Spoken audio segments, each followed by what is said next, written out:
The light of the moon, is it its own light or is it reflected light?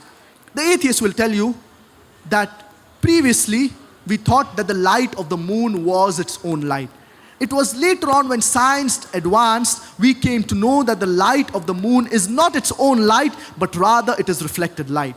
Allah subhanahu wa ta'ala talks regarding the light of the moon in Surah Al-Furqan, chapter number 25, verse number 61.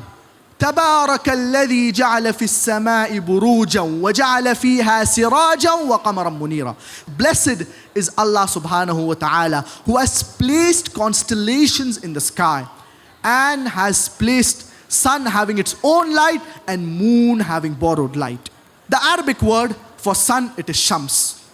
And its light is always described as siraj, wahaj or diya, which means blazing lamp or a blazing torch, a source having light of its own. Moon in Arabic, it is called as qamar, and its light is always described as nur or munir, which means borrowed light or reflected light. Nowhere does the glorious Qur'an say that the light of the moon, it is its own light. The glorious Qur'an in fact says that the light of the moon, it is borrowed light, it is reflected light. Who could have mentioned this in the glorious Qur'an 1400 years ago, that the light of the moon is not its own light but it's reflected light? The atheist, he will say, maybe your prophet, he was super intelligent. Don't argue with him. Continue. Previously, more than 25 or 30 years back, in schools it was taught that the sun, it revolves, but it does not rotate about its own axis.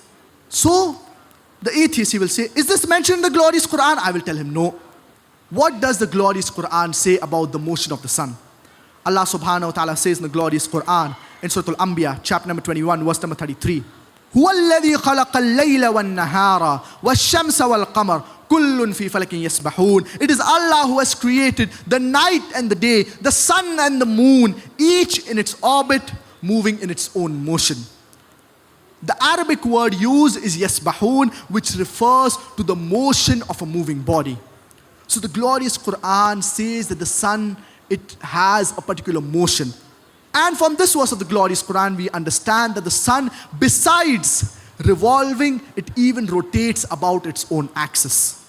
And today, after science and advance, we have come to know that the sun, besides revolving, it even rotates about its own axis. And today in the books of science, and we are taught in school as well, that the sun, besides revolving, it rotates about its own axis. And the sun takes approximately 25 days to complete one rotation.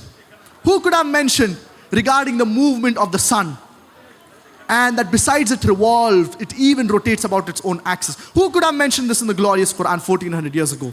The atheist, he will give a pause. He will be silent. Don't wait for it. Continue. The universe, it is expanding.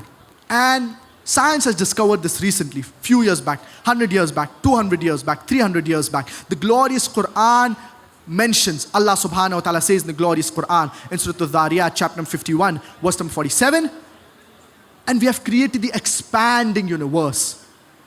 Allah subhanahu wa ta'ala mentions regarding the expanding universe 1400 years ago, which science has discovered it recently. Now many people might argue and say that it is not great that the glorious Quran talks about astronomy, as the Arabs, they were very well versed in the field of astronomy. Let me remind you, it was after the revelation of the glorious Quran that the Arabs, they became experts in the field of astronomy. And it was because of the glorious Quran that Arabs, they were expert, or they became experts in the field of astronomy, and not the vice versa. So it is because of the glorious Quran that Arabs, they became good in the field of astronomy, or rather experts in the field of astronomy. In the field of hydrology, we know regarding the water cycle. And it was in 1580 where Sir Bernard Palissy, he discovered regarding the water cycle that the water, it evaporates from the oceans, it forms into clouds, and then later on it falls into the interior as rain, and then the water cycle is replenished, it is repeated, and the same process is repeated. When did you come to know this? In 1580. The glorious Qur'an talks about the water cycle in great detail in several verses in the glorious Quran. In Surah Al-Araf, chapter number 7, verse number 57. In Surah Al-Ra'd, chapter number 13, verse number 17. In Surah Al-Hijr, chapter number 15, verse number 22. In Surah Al-Mu'minun, chapter number 23, verse number 18. In Surah Al-Nur, chapter number 24, verse number 43. In Surah Al-Furqan, chapter number 25, verse number 48 and 49. In Surah Al-Rum, chapter number 30, verse number 24. In Surah Al-Rum, chapter number 30, verse number 48. In Surah Al-Fatir, chapter number 35, verse number 9. In Surah Al-Yasin, chapter number 36, verse number 34. In Surah Al-Jasiyah, chapter number 45, verse number 5. In Surah Al-Zumur, chapter number 39, verse number 21. In Surah Al-Tariq, chapter number 86, verse number 11. In several places, you can go on and on giving only references where the glorious Quran talks about the water cycle in great detail. Who could have mentioned this in the glorious Quran 1400 years ago, which science has discovered recently in 1580? The atheist, he will give a long pause. Don't wait for the pause. Continue.